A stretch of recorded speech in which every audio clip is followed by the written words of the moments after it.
বাবাজি, বহু জ্বালাইছো। আজকে দেখি তুমি ট্রেন দাঁড় করাও কিনা। আজকে ট্রেন দাঁড় না করালে তোমার একদিন কি আমার একদিন। আচ্ছা, লাইন খোলার জন্য তো অনেক কিছুই দিতে হবে। তার আগে আমি ভালোভাবে রেল লাইনের মধ্যে মোবিলটা ঢেলে নিই। আরে, ট্রেনটা তো চলে আসতেছে মনে হয়। আচ্ছা ঠিক আছে, আমার কাজও তো শেষের দিকে।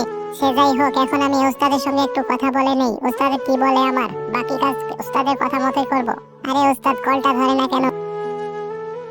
হ্যালো, বলো ওস্তাদ। আমার কাজ শেষের দিকে, কাজটা শেষ করতে করতে ট্রেন চলে আসতেছে। আমি এখন কি করব বলো কি মিয়া? কাজ কি সম্পূর্ণ করেছো নাকি বাকি আছে? হ্যাঁ ওস্তাদ, আমার কাজ সম্পূর্ণ হয়ে গেছে। ঠিক আছে, তুমি দ্রুত ওখান থেকে পালিয়ে যাও, এখনই দুর্ঘটনা ঘটতে পারে। তারপর কি হলো সেটা দেখার আগে, আমি জানি না এই বৃদ্ধা মাটির জন্য কে বা লাইক করবে। আমি জানি দুষ্ট ছেলেরা কখনো লাইক করে না, ভালো ছেলেরা লাইক সাবস্ক্রাইব দূরে করে দেয়। দীর্ঘদিনের সাধনা আজকে আমাদের সফল হতে চলেছে। এই মিয়া, তুমি জানো আজকে কত বড় কাজ হতে যাচ্ছে? আজকে কি হবে সেটা দেখে সবাই অবাক হয়ে যাবে। তারপর কি হলো সেটা দেখার জন্য অবশ্যই চ্যানেলটিকে সাবস্ক্রাইব করে পার্ট 2 লিখে কমেন্ট করো।